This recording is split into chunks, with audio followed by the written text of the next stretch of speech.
Welcome to the Money is Emotional podcast with Christine Luken, the financial dignity coach.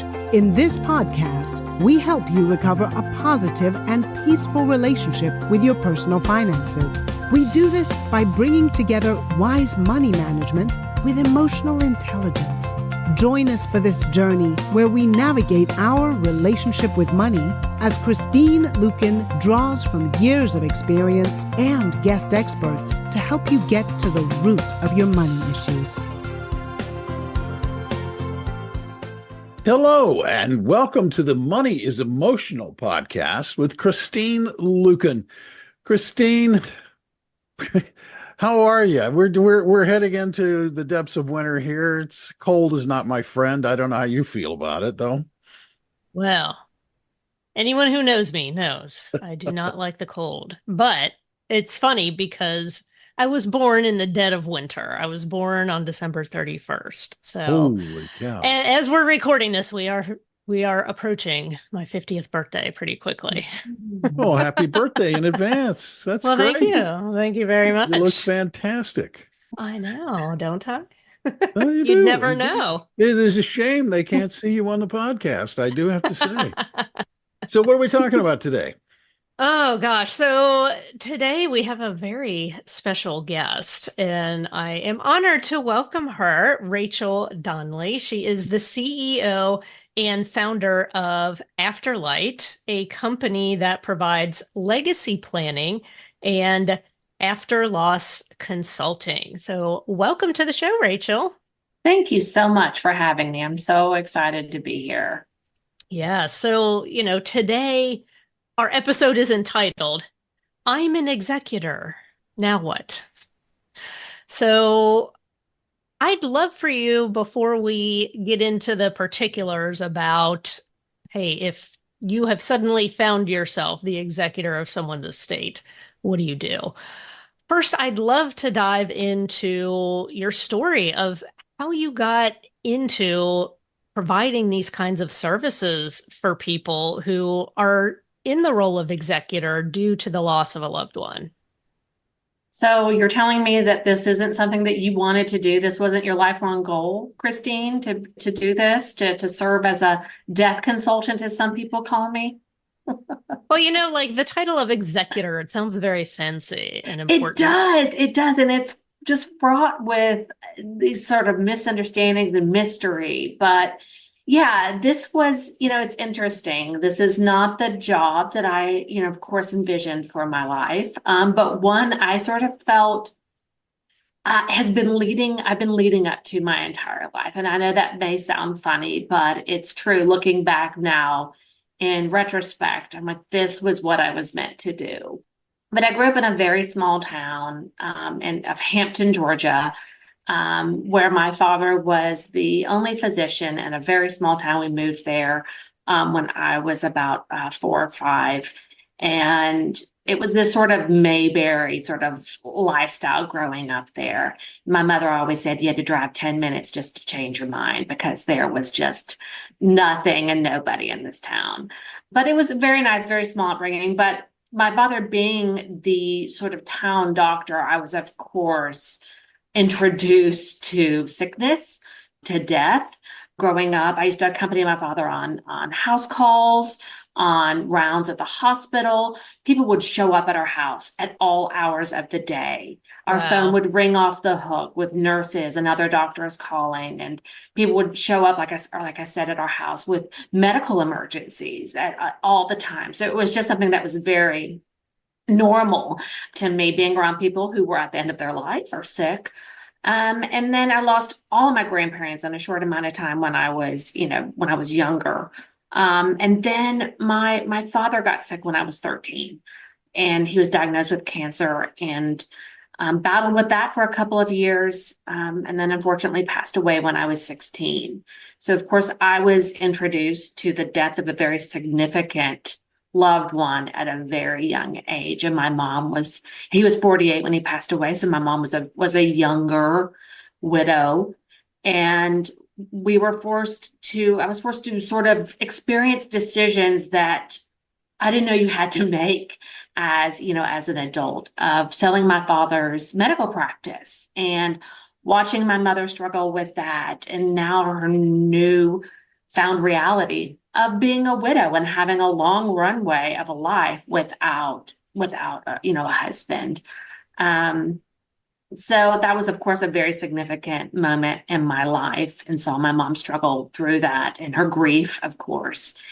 And then fast forward, after I went to college and had gotten married and had two small kids, my mom was diagnosed with cancer. And so now it was round two of this. And it was, of course, devastating. And from diagnosis to surgery to death, it was just a couple of weeks. And I just moved into a new home, and I just started a brand new job, which afforded me no time off in the first 90 days. So it was just a very unfortunate timing. And those first, 90 days of being in this trial period and this new position, I had to, of course, watch my mom go through a very difficult surgery and then pass away, have her funeral, and then figure out, what my role was as my sister and I as the co-executors of her estate. My mother was the caregiver and the financial power of attorney, healthcare proxy for her brother, my uncle. So now those responsibilities I had to shoulder those as well, taking over his care, while also, while also, trying to figure out how to stay in this job, grieving the loss of my mother, figuring out how to settle and open and settle her estate, and then take care of an aging loved one, my uncle. And to say I was overwhelmed is the understatement of the century. And God loved my mother and my uncle, but they left me with messes. I mean, my uncle had two homes. My mother had three, including my grandparents' home, which had been in our family since 1890. Yes. So pack your bags, ladies and gentlemen. We are going on an executor's journey here. And I had to clean out that home. I had to clean out my childhood home. And we had a family lake house that I had to clean out and sell, all while doing this. And I think that grief and the executor's burden is not addressed enough in the workplace, because we are an older sandwich generation. We're having children later in life. We are living longer. We are living more separated from family and don't have that family home that has been kept in generations. There's sort of a domino effect of decisions that is, happening. And it's just the unfortunate reality in our society and community these days. So sort of going back, then my uncle passed away, not a couple of years after that. And so now I was still settling my mom's estate, having to settle my uncle's estate. And I was just at a loss. Why isn't there a wedding coordinator, but for death? That is a very good analogy. Yeah.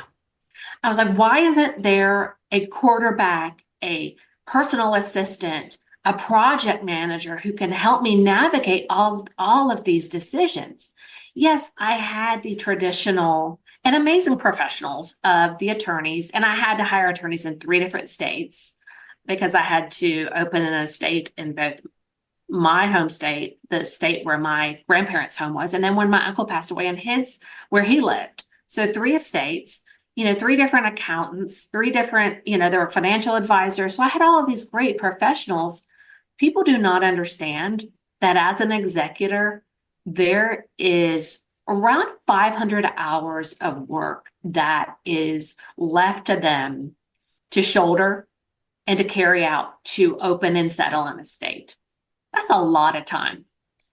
It is. And, when I was looking through your website, you had said that one of the most common mistakes is underestimating the time, the exhaustion, and all-encompassing nature of the executor role. So, what tasks generally fall to someone who is an executor? Oh my goodness. I mean, from Well, let me step back and just say, because we are very much a death denying society and a death phobic society, we don't really talk about what's going to happen when we, leave this earth and the things that are left behind. And the term estate, I think, is so misunderstood, and people think an estate is just for wealthy people.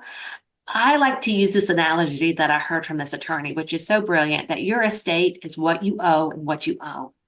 So your first sort of, tasks as an executor, after you, of course, had the funeral and, of course, secured the homes and any pets or minor children who might be involved in the situation, is figure out what they owe and what they owned. So from all of the different accounts, online, or any gold coins or stocks or any artwork, cars, boats, you name it. So what they owe and then own and what they owe. So is there a mortgage? Is there, do they have any personal loans? Do they have any business debt? So all of these things, you really have to do this sort of inventory of everything they owned and owe in order to figure out, what needs to be transferred, retitled, closed, or archived. So that's the first process, sort of getting all of that organized. And if you don't have that framework from the very beginning, you will really struggle through the process of just systematizing the whole estate admin process. Yeah, absolutely. So once you look at what is, I think a lot of people just think that it's the financial piece, but there's also very practical, tactical things that also fall to the executor. Yeah, absolutely. Yeah. And, people don't realize that, I like to use the analogy of, when my grandmother passed away, she had that avocado green metal file cabinet that was in the study or the office, and you could open it up and all of their financial accounts were organized in paper form. That is not our lives anymore. Our lives exist in a cloud, on a device, on a computer, and many things are locked behind the phone. So a simple task of, oh gosh, I've got to reach out to mom's friend Judy and let her know. If you don't know the unlock code to the phone or, the credentials of their computer and email account, getting in touch with important contacts can be hard and can be difficult or impossible. And then there's the very practical aspects of disposing of their personal property, their clothes, the tangible personal property in the home, their, Hummel figurine collection, the big brown furniture, the crystal, the jewelry, the china, some things that people just don't want these days. What to do with their underwear, all of these things that are sort of left behind that you're scratching your head thinking, really, do I really have to figure out what to do here? Scraps of paper and every little tiny thing that could remind you of your loved one can be just fraught with memories and sort of be like a minefield for emotions. Mm-hmm. Yeah. Yeah. We went through this with my mother-in-law, Nick's mom, about 7 years ago. And her financial situation was very basic, but it was still time consuming to contact all the creditors, to handle all the insurance things and rehome her dog. Yes.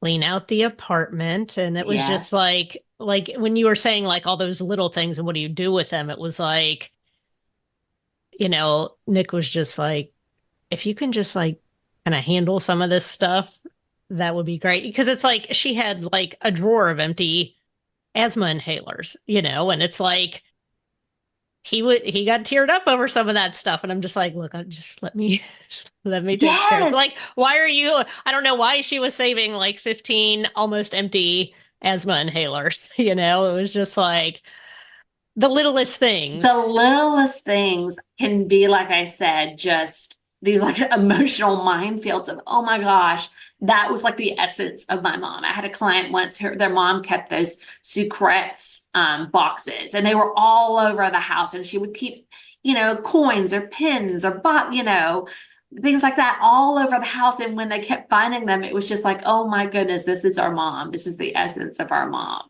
Yeah. Yeah. So when someone finds themselves in this executor role, what are some of the first steps that they should take? Yeah, I think getting organized is paramount at the very, very beginning, and sort of taking this moment and saying, okay, pencils down, let's sort of figure out where everything is. Let's get organized. I help clients with all my engagement create a master checklist. Who are the beneficiaries? Who are the key players? Sort of a very tactical phase 1, phase 2, phase 3 checklist. But even just having a spreadsheet of all of those things, expenses that you've incurred, whether you paid for the funeral or the catering for the lunch afterwards, like keep track of your expenses and bills that you may have covered. And then start, writing down accounts from their utilities to their cable to their Cash App to what emails they may have used to log into certain things. And then you can start to figure out, okay, here's phase 1, phase 2, phase 3 of us systematically, like I said, closing, transferring, archiving, or transferring accounts. Yeah.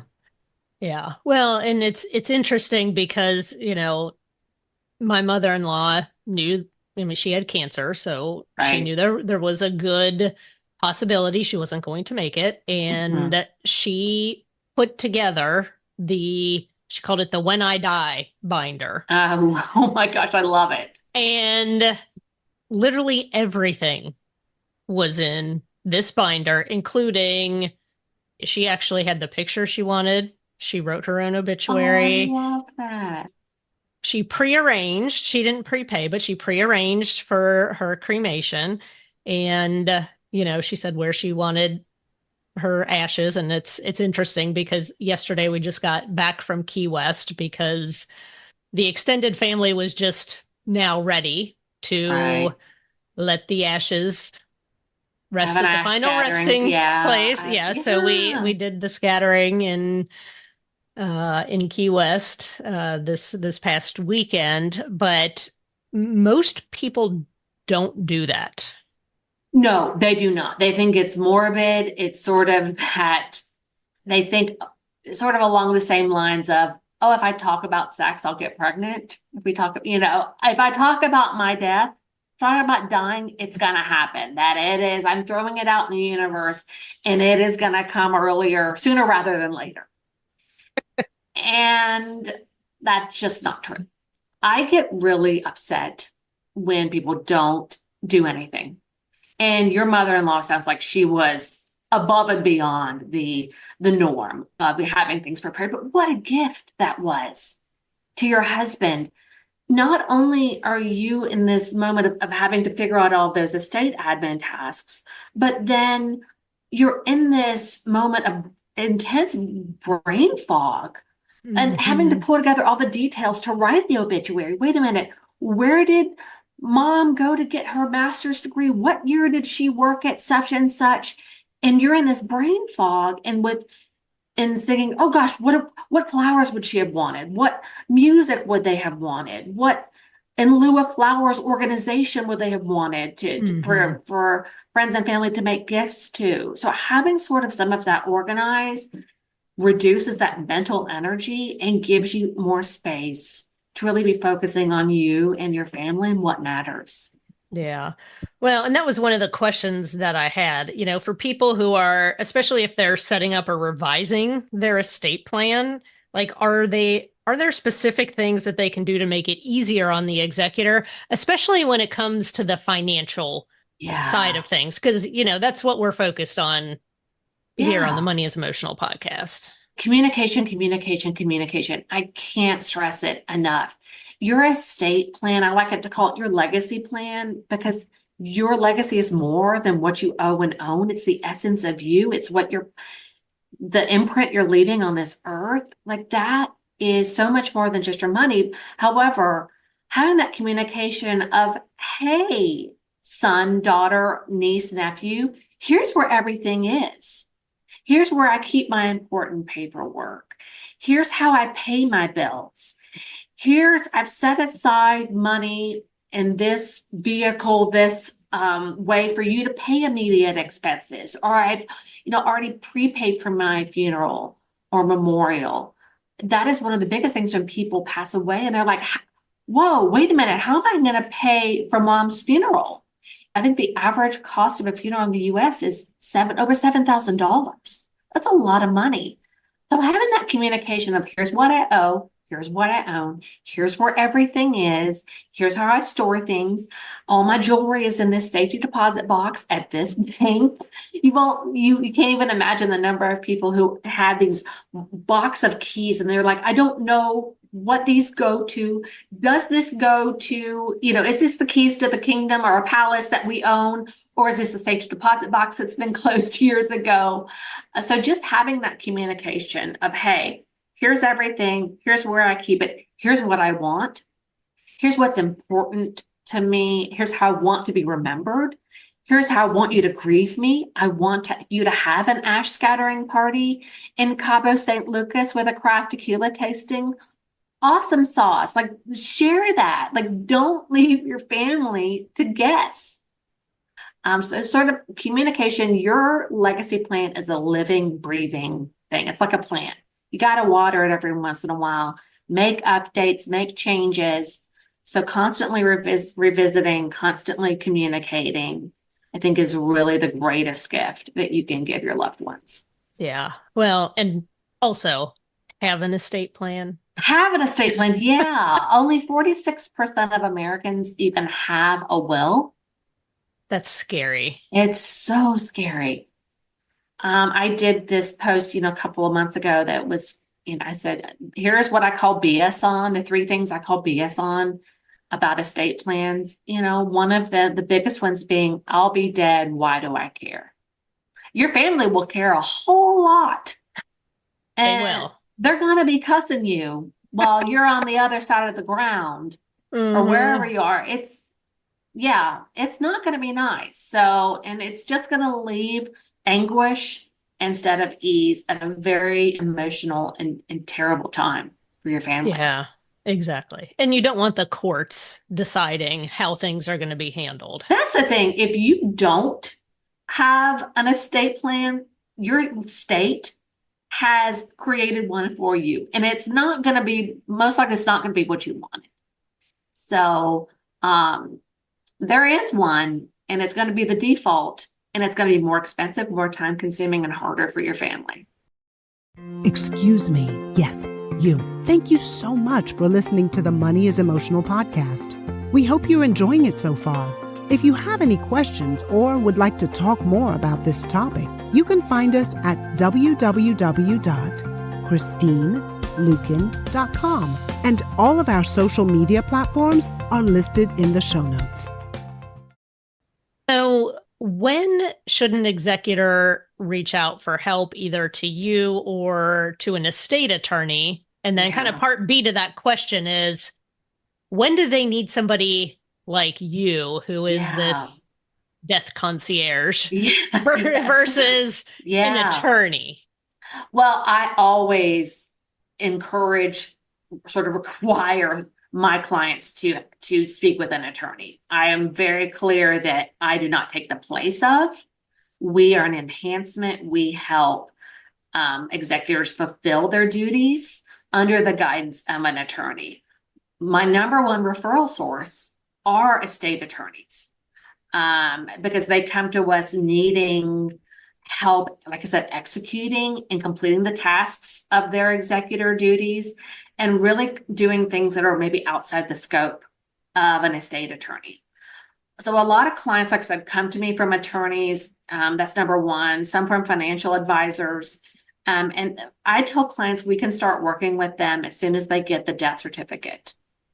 And some of them will come to me and they say, okay, my loved one had a will, I'm named executor, I need an attorney, and who can you recommend? So we can both work alongside their team of professionals or help them build their team to really round out their executor duties. Yeah. Well, and your website, which we're going to link up in the show notes, is just like a wealth of information, because you have this one page that lists out, like, I want to say there's like a million resources on there. I know. I need to probably like 50, but I mean, it's just like, oh my God, there's so much good information here where I was reading through it. Overwhelming. I know. No, I was just like, oh my gosh, like I didn't think about someone needing this sort of person or this sort of person, etc. So yeah, that's the thing. Not everybody's going to need me. I'm not for everybody. And even if you don't end up using me, I offer free discovery calls, a 30-minute discovery call for clients. Even if you don't, I love to help push people in the right direction and saying, you don't need me. You don't need me now. You may need me down the road. But here's some resources for you in the meantime. I know how hard it is. Like, it hamstrings your grief process to have to make this sort of domino of decisions when someone dies and you are grieving and you are sadder than you ever imagined and you're so overwhelmed. And so, like, that is sort of my gift to the universe. If I can help give somebody that time back and point them in the right direction, I feel like I've done my duty. Yeah. Well, and I speak about this a lot, that you don't usually make the best financial decisions when you're emotionally upset. You do not. Yeah. And also there's sort of this panic that sets in after, oh my gosh, I've got to do this. These creditors are calling me, or the hospital's calling me with these bills, or what do I do about this? And so it's sort of this decision paralysis and then sort of panic that can set in, which leads people to make decisions that they may not need to make right then, maybe later, but sort of like helping people to say, hey, I'm here for you. Pencils down. Let's figure this out. Let's come up with a plan. The tragedy has already happened. You've lost your loved one. Let's figure this out together. Yeah. Yeah. And, I've also worked with individuals who have lost someone unexpectedly. And it's just nice to have someone to kind of sort things out and say, for me, of course, it's on the financial side to say, okay, here's the things that we do need to address now. Here's the things that can wait and should wait. Yeah. Yeah. Because absolutely. We don't want to make these decisions out of emotion. I'll give you just a very brief example. I had a young widow in her early 50s, and, her and her husband had purchased a piece of land, some acreage, that they were going to build their dream home on. And so when she first came to me for coaching, she's like, well, I guess I'm going to sell that because we're not going to build our dream house anymore. And I was like, whoa. I was like, let's just calm down. And I said, look, what is this property costing you? Yeah. It was like almost nothing. It was the property taxes. It was undeveloped land. They didn't have any maintenance on it. And I said, right. You know what? I don't even want you, there's other things over here that need to be taken care of. Let's just sit on this for a while because we don't need to make any decisions about it. But in her mind, it was like, this is what this land was for. Now it's not going to be for this. So I need to get rid of it right away. Get rid of it. Yeah. And what ended up happening is she ended up selling it to one of her grown sons who built his dream house on there. So it remained in the family so that the grandkids could enjoy it, which was one of the secondary, purposes of the property. And so, she did end up getting the financial resources out of that land, but, the land was kept in the family in honor of her late husband. So I think just having that team of professionals around you is super important. Oh my gosh. Yeah. Sort of like the conduit of care, just like having, or continuum of care, having that around you.